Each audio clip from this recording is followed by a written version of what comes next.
Hi, Hello. everybody. We're live. Welcome to All Things Metaphysical podcast with Kellie and Gail.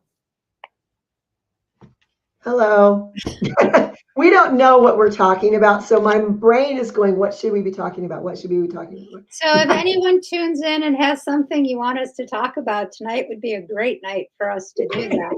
Because we were thinking about, one of the things though with the holidays approaching, and it's the seventh night of Hanukkah. I believe, yes. And so it's Yeah. over on Friday, which makes Thursday night the last night. Yes. And I was on Facebook earlier, and people were saying, "What's your favorite like holiday song?" I have no favorite holiday song. Can't even say the word holiday. Um, but that does say a lot about people who do. I know a friend of mine, her favorite holiday song is Grandma Got Run Over by a Reindeer. And I think that speaks to how we are progressing as a society, that it's now about, reindeer running over grandma. But I really don't listen to holiday music. I listen to a variety of other music, though. Mhm. So But yeah, it's just interesting. The song that's been going through my head a lot is "Jingle Bells." Not sure why. And then, like for like Jewish, like a Jewish one, I like "Light One Candle" by Peter, Paul, and Mary. Okay. That's Okay. probably one of my favorite Hanukkah songs. Okay. So, Yeah, I don't. I sort of live in my own little world over here. I kind of seceded from the union a long time ago. Um, yeah, but music is really important, not only a holiday kind mhm. of music, but uh, really, really important. Um, I worked in hospice, and we would use music to help people with dementia reconnect with Mhm. things that were important to them in their lives. So, never underestimate the power of music. It's amazing, whatever you listen to. Yeah, it's very powerful, and if we're not careful, the metaphysical jukebox is going to turn itself on, and then It's already, yeah, it's already, I'm just going to talk in song titles the rest of the show. yeah. Um, One thing that we kind of sort of began to talk about before we went live is the importance of being kind right now. Mm. Um, Everyone is going through something. Where I live, it's been really, really bad what some people are going through. Different illnesses, accidents, whatever it is. I think it's pretty much at least countrywide, if not worldwide, right now, that everyone is going through something. So it's really, really, really important to be kind because you don't know. I heard a horrible story this morning where a very young person took their own life because the bus driver let him off at the wrong stop and nobody would help this kid. So when he finally got home, he stole somebody's weapon and took his own life. And it should have been prevented, any time of year, much less around the holidays. So really people are at their wits' end. You don't even know how close to the edge people are. So Mhm. really, really, really focus on being kind. Yeah. It's really important. That's my soapbox moment. Thank you. You know, it's funny because I'm going to change the subject a little Please. bit. Growing up, I grew up in the Jewish faith, which I always thought was interesting because Hanukkah was the festival of lights. Hmm. It was the people who celebrated Christmas who decorated with lights. Right, And right. I could never reconcile that as a little kid. Yeah. I just always thought that that was so interesting. So when I asked, my parents when I was little, how come we can't put up lights? She's like, my mom would say they're Christmas lights, but I'd be like, Hanukkah is the festival of lights. It doesn't make sense. Yeah. Use blue lights.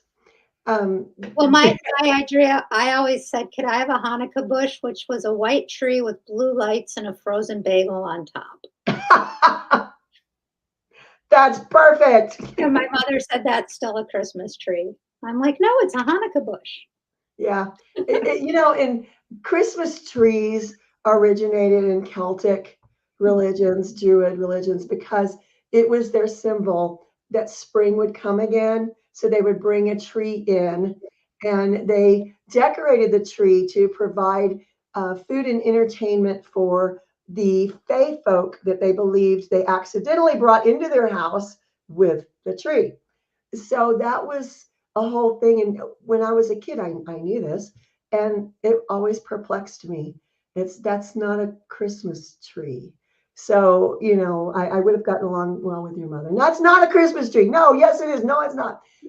It's just really interesting how religions kind of take from other earlier religions to develop what they are. I will say, Judaism is, of course, one of the oldest ones. So, Mhm. what did you guys steal from? Nothing. You made it up. It's just right there. But it is interesting. Different religions. Um, there are so many different religions around the world. Mhm. And if you go and really look at what the belief systems are, and you really talk to the people in those religions who have these beliefs, it's amazing how many similarities there are. So we need to just get over it and be nice to each other and be kind to each other, because I read somewhere there are like over 100 different religious celebrations during December. Wow. I mean, come on, it, get over it. Be nice. Talk You to know, each the image that they always show me whenever we talk about things like this is they show me one world, other. Hmm. and we're one race, the human race, and Right. we always seem to forget that. And we Hmm. always look at what makes us separate versus what brings us together. Right. So this is the time of year where I'll use Christmas cheer or holiday cheer that generally tends to bring people together. Now, if we could like bottle that and have it all year round, Right. the world would be a very different place. Right. We can learn so much from each other. Mhm. It's really appalling how we just draw these imaginary lines. And I know I grew up in a southern state, and it was really common for new people coming into the schools. When you had to introduce yourself, they would also ask what church you belonged to. And even as a child, I was like, who cares? But it was a big deal. And it shouldn't be a big deal. That should not come up in casual conversation. If you want to learn about somebody else's culture, learn about their culture, travel, meet other people from other places. It's just an eye opening experience. And you realize we are all one race. We need to do a little bit better job of that, I think. Well, and I feel like, um, and we were talking a little bit before the podcast started. And if you're watching us live and you have questions or things you want us to talk about, please put them in the comments section. We will address them. Or if you have questions for us, we're happy to answer those as well. And then I forgot where I was going with that. It was a long, strange trip. No, the energy today is very strange for me. Mhm. There's just been so much happening around here Mhm. energetically that it's really kind of a weird day here. Yeah. I guess that's where I was going, was talking about, well, one, today has been a weird day in general. I don't know, myself included, how many, and I haven't had headaches in like months, Yeah. but there are people that everyone I've talked to is like, I have the worst headache today. Yeah. So, when you hear that from multiple people, you have to wonder energetically, what's going on. It can't all just be barometric pressure and change No, barometric pressure. So no. I really started to think about, we're getting close to the end of the year, and this has been a very tumultuous year for so many people, and what does the new year bring? And it's really funny because I was thinking about when we went into 2020, and I'm like, 2020, clear vision. This is going to be a really cool year. Yeah. Well, I was right. 2020 vision, it made us all stop and really question everything and look at things through different lenses, Yep. literally. And so I'm wondering, and every year I draw a calendar and there's a different theme every year. And I thought it was really cool. And I drew it in July. So I drew it way before, we got to the end of the year. And the theme was spiritual enlightenment. Mm, yeah. So that's what we're all going to be working on in 2024 is really coming to terms with, I think, the difference between religion and spirituality, because there is a big difference between the two. And it's about time, Mhm. really. You know, I did a video recently because I teach classes, and one of my students asked, "What is the difference between an angel and a guide?" And Mhm. people get really confused, especially when you're just waking up and you're just seeing these signs and it's just happening, and all of a sudden you're like, what was that? And people do kind of get confused, and the energies have been so strange this year with all of the downloads and Mhm. all of the people. I've had more people this year start out the year swearing they don't believe in any of this. I do paranormal stuff. They don't believe in ghosts, don't believe in angels, don't believe in anything. And now they're enrolling in my classes going, I've got to learn about this. This is crazy. This is real. This is really real. And I've never in any previous year had that happen to Mhm. that degree. It's like people are like, wait a minute, what, what? It's kind of making people rethink their core beliefs Mhm. in a big way. Yeah. And that's honestly a good thing.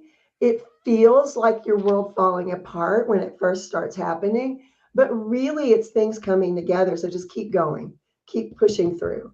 So, Um, what is, in your opinion, what is the difference between an angel and a guide? um, Angels were never in human form. Were previously human. Is basic. That's basically what it is.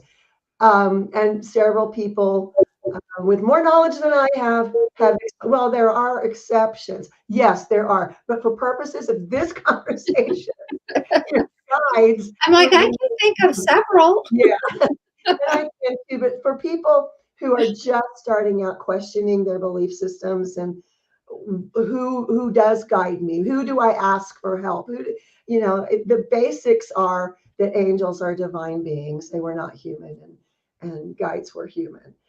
They may or may not be someone that you knew in life. I have guides from probably 4 or 5 different lives that still are guides for me. Mhm. So So, someone just asked, I keep hearing about December 21st. Big change is coming. What's coming? the solstice. Yeah, basically, in my world, that's big. That means the light's returning. I get excited about that. Um, there are energetic things, waves that are coming onto the planet now. And I've heard some people say that the biggest wave is coming on December 21st. I've heard other people say the last wave is coming through on December 21st. So I think really in this case, it's what do you want Mhm. to happen? What change are you looking for? So, I don't know. What I just heard in my head was that December 21st is the shift between 2023 and 2024. well, What, sorry, always the solstice to me. it's funny that one of the most important people in my life was my grandmother, Hmm. and she died on winter solstice. December 21st. My divorce was final on the winter solstice, so there I you go. I Uh, always thought that that was fascinating, that that was the day she decided to leave. it's to me, Mhm, that's the first of the next year. mhm, It always has been because that's when the days start getting longer again. And mhm. for no other reason, even as a kid, I was like, when's it going to stop being dark so early? When is it gonna-" And that was just what excited me as a kid.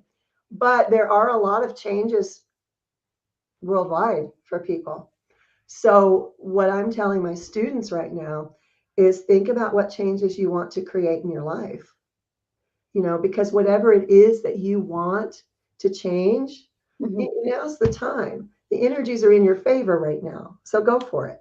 Sorry, they were showing me all this information if you people saw me looking around. There are gonna be some big changes.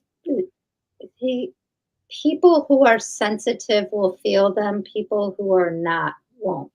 So, Hmm. yes, there's more energy coming, and whether it's the end of the cycle or the beginning of the new cycle, it's kind of irrelevant. It's a wave of energy.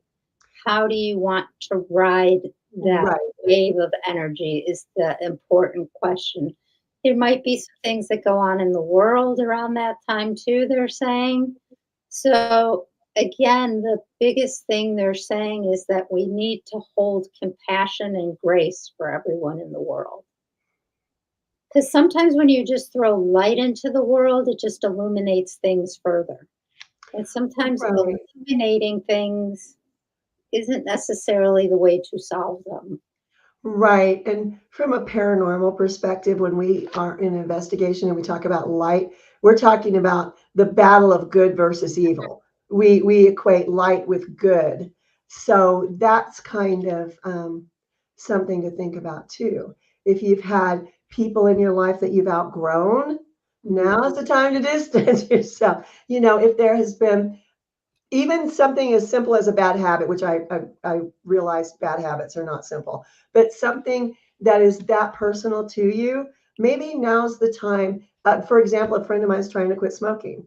If you have been thinking about it in the past, maybe now's the time to step up and try it, whatever it is. It can be, you know, anything. It can be something very, very simple. It can be something more complex. But this is Always about coming out of the dark of the year and moving back into more sun. It always makes me think of the quote, "Do or do not. There is no try." Right. Yes. And when I was practicing more as a therapist, trying is a half-hearted attempt to not do something you weren't gonna do in the first place. Right. But some habits are notoriously difficult to quit. Mhm, So, you know, and it's about not beating yourself up too. mhm. I have students who are like, I did that wrong. I have to, don't let that go. However, you're moving through your life, whatever your journey is, that's yours. It's your journey. Don't beat So, yourself up. Don't compare yourself to somebody else. and it's funny because I was talking to a friend of mine, and I had just finished drawing over the last week 3 really large mandalas, and the large ones take me 4 hours, so they're Mhm. not my favorite thing to do because once I start one, I can't, like, stop in the middle because it ruins the flow of the portal and the energy that's open, so I'm literally sitting there for 4 hours. So I was talking to a friend of mine yesterday. Yeah, I think it was yesterday. And I said, "I'm done with the 4-hour pictures." And my spirit team is just laughing at me. And of course, what did I end up doing again last night? Although Yep. that one only took me 3 hours, so it wasn't as bad. But They're still very intricate. I mean, it has to take a lot of energy to create. but whatever you're drawn to doing, like for me, it was creating these mandalas and putting them out into the world because it was really important that they were out in the world. And so, all of that takes energy. The big thing to remember is how do you replenish your own energy? Right. Because, like after I did those, of course, I had to have something to eat when I was finished. And then I They do let me drink water and stuff while I'm drawing though, but I like can't get up and do anything else Right. because it stops the flow of the portal, and then the picture or the mandala would shift Right. energetically if I were to do that. Sometimes they'll let me have a break between drawing and coloring, but Nice of them. yes. Yeah. Um, so it's just interesting that sometimes, even people who are further along, we get waylaid. Like we get so bogged down in everyday life that we don't pay attention as much to the messages or the guidance that we're getting and things like that. So even for myself, sometimes it's just funny to me because the last couple weeks I've been in this period again where I've just been like downloaded every day with tons and tons and tons of stuff. Yep. And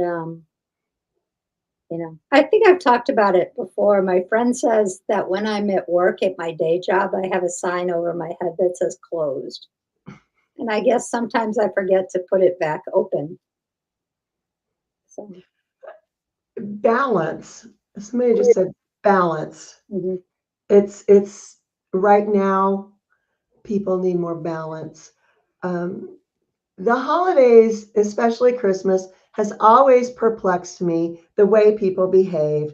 People who cannot afford to feed their children will go out and spend money they do not have on toys that the child will play with two or three times and toss it to the side.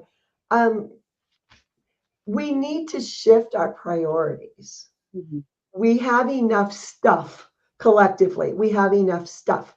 What we don't have enough of is love and kindness and compassion and caring for each other. Overall, we treat each other terribly. mhm, And we need to give ourselves that mhm. for Christmas. We need to give ourselves more compassion, more love, more If caring, more someone understanding. if someone marketed it and it cost a lot of money, I guarantee you people would buy it. Yeah, probably so. It's just we need a balance between what is necessary and Mhm, what is actually productive and positive and what is just frivolous waste of money. And I see it every year, and every year I hear the same thing from the same people that, oh, but we must, oh, but we must, oh, but so and so has this. Who cares what anybody else has? You know, we need to focus on ourselves and our families, our loved ones. But And not, again, if you think about it, if we take it full circle and you think about each country in the world has a different energy, right? And the United States is still stuck in the third chakra, which is all about power and things like that. So it makes sense that that's how we put things in terms of importance, right? right. That if you have this stuff, then you're more powerful versus learning what your own internal power is. Yeah. I would love to know who's talking tonight because this doesn't sound anything like me. So, I know when my daughter was young, mhm, we did a lot of volunteering at homeless shelters. We mhm, did a lot of work in the kitchen. We brought food, we cooked food, we served food, whatever it was. We did that. And she hated it at the time. But now, guess what my grandsons are doing? So it did kind of trickle down a little bit, I guess.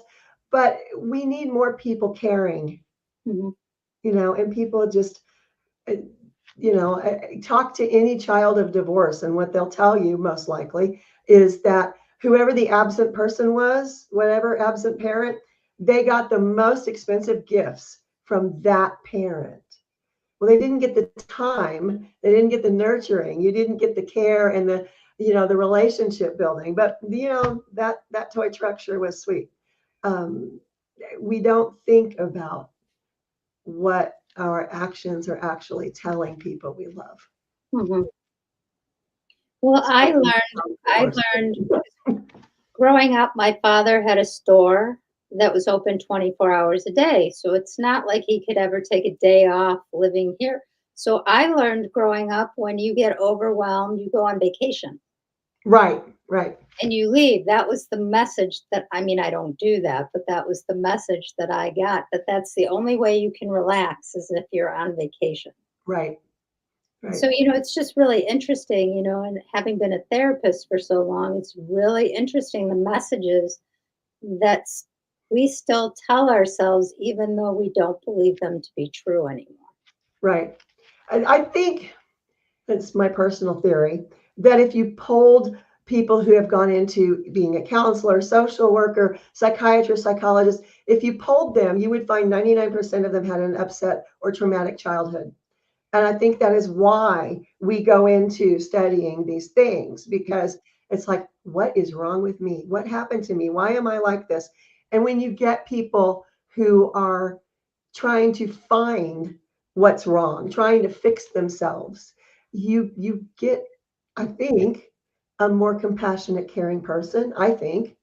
Um, I know people who had like the idyllic, picture perfect Norman Rockwell family growing up, and they become an adult and they can't handle anything that goes wrong. And it's like, what? No, that was supposed to be perfect. What happened in my perfect life? And you just have to sit back and go, all right, here's what you do about that. And because they can't handle it. So there's as traumatic as my early life was, I think it has served me well as an adult. When I was in grad school, I had this theory that there was two reasons why people became therapists.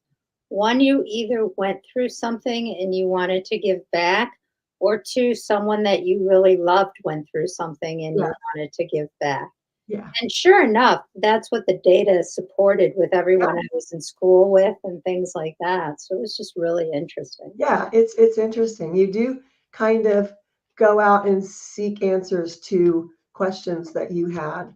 Mhm. Um, it's just Although in my case, it's really funny because when I was little, everyone told me I was gonna grow up and be a therapist. I that's just funny. told them that they were out of their mind, that that wasn't gonna happen. That's funny. But, people used to say that to me at 5. Yeah, people tell me I would either become a veterinarian or I would become the crazy old woman with all of the cats out in the mountains. And I'm like, hey, I have been successful. It's not just cats, dogs. But yeah, I was thinking about that the other day, actually. It was like they had two entirely different scenarios for me. It's like, could have gone either way. But yeah, it is. It is interesting why people study what they study. Mhm. Probably should have become a veterinarian. I would save myself so much money through the years. So again, if any of our viewers have any questions, please put them in the comments section. And, one of the things, Kelly, that we were talking about, because you do animal rescue and things like that, um, if people have old blankets, old sheets, and stuff like that, stuff that you think you can't donate, like to Goodwill or something like that, find an animal rescue place or Yep, something like that because they can still use all those things. yep, absolutely.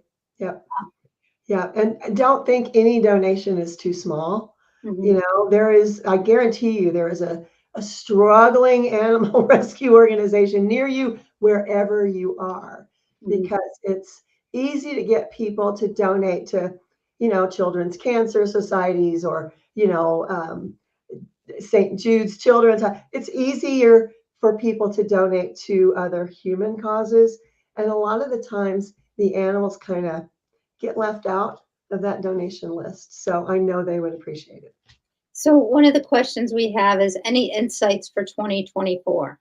Yeah, I was carefully avoiding that question, Yeah, actually. I'm not gonna let us avoid it. So um, I think that everything is going to come to an end that we're currently in, and then we're going to be faced with an opportunity to create something different as a humanity. yeah, they're saying the word settle. Mhm. Energies will kind of settle for 2024. But the people who have started having this awakening, um, the most common description I hear from people is I feel like I'm losing my mind. Mhm. Excuse me, that will continue a little bit. If you're already in the midst of that, you're going to ride that right on through. It will probably settle a little bit, but it's not going to necessarily be smooth sailing, is what I'm hearing. I think for me, the prediction that I'm going to make for 2024 is that more and more people are going to become authentic Yeah. and that they are going to want to be who they really are and not who they think everyone wants them to be. And I think, I really think you're right there. And there's a whole, almost an entire generation of now adults who are telling themselves, who am I?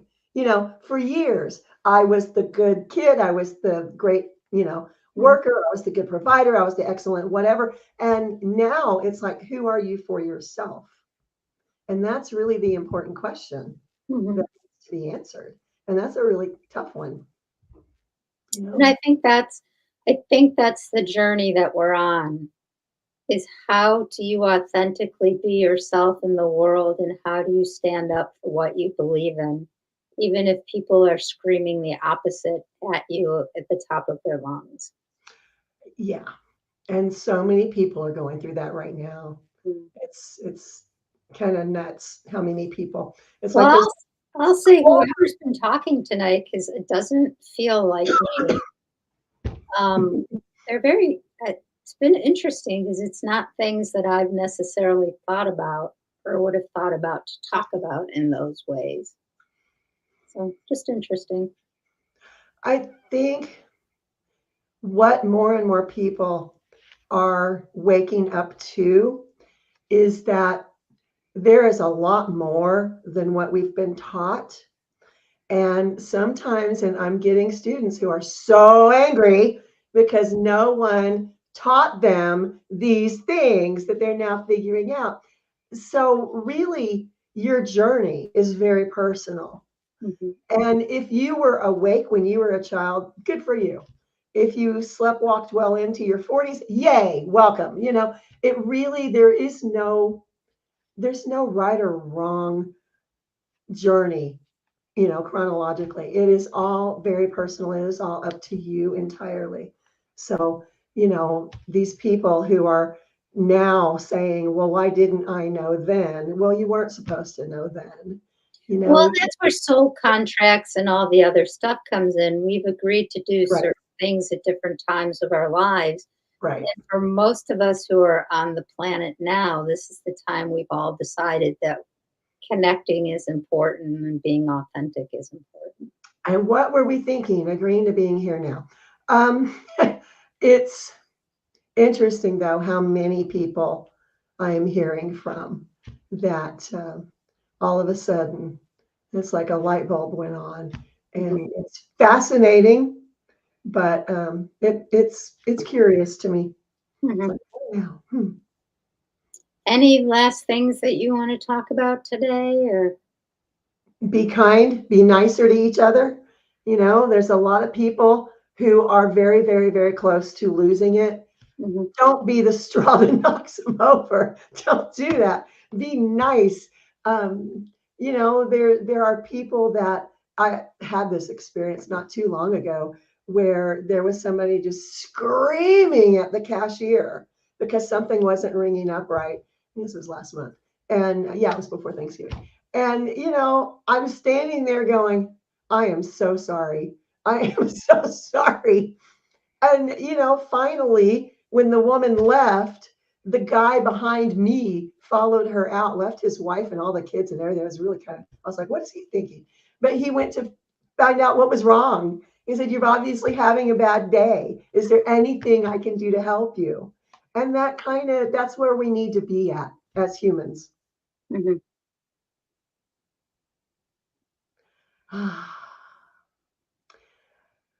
That's a good question. What would you recommend to people who feel completely lost now? That is almost every new student I've had in the last 2 months. Mhm, Um, Journal, really, just start writing down whatever comes into your head. Doesn't matter if it makes sense. You're not trying to write something eloquently. You're trying to just get it out of your head, get it out of your heart. what makes you happy. If you can figure out what makes you happy, and I realize sometimes that's really hard, but if you sit and you think, what what is the last time I was happy? What was I doing? Who was I with? Where was I at? And you can kind of get an idea then with Mhm. what you're going to want in your future. Don't sit down and write, yeah, I want the house with the 2-car garage and the picket fence, and don't do that. That's that's way decades ago. That's not even relevant. When I was doing more counseling, with people, I would always say start with the things that don't make you happy, Mm, because those are the things that are much easier to identify in your life. that's true. Like, what's really making you miserable? What's really causing you to struggle? And then when you start to make that list, then you're like, okay, how do I move beyond these things Yep. to start to create some new things? And then you can start to figure out the things that actually bring joy to your life.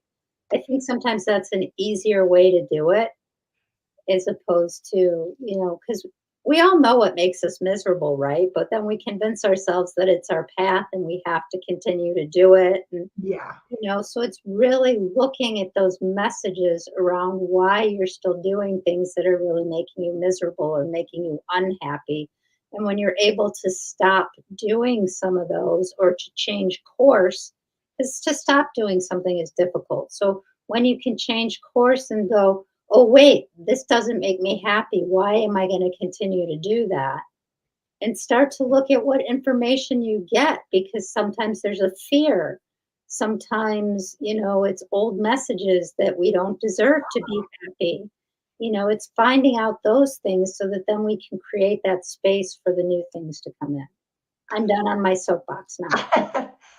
The worst thing you can do, whatever list you write, however you want to write it, is to show anybody else your list. Mhm. Don't do that. Don't Unless do you're working with a therapist, you can show your therapist your list. that. Sometimes it's important to share, or if you have a really good friend who's going to be non-judgmental, because sometimes it's about taking that risk and putting it out there to another person so To that you can someone. stay accountable. It depends on who's around you.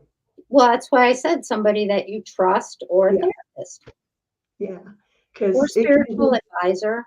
you know yeah, it can be brutal when you first start out and you're trying to be a happy person and you're trying to be a better you. It can be horrible to tell someone around you who is not supportive.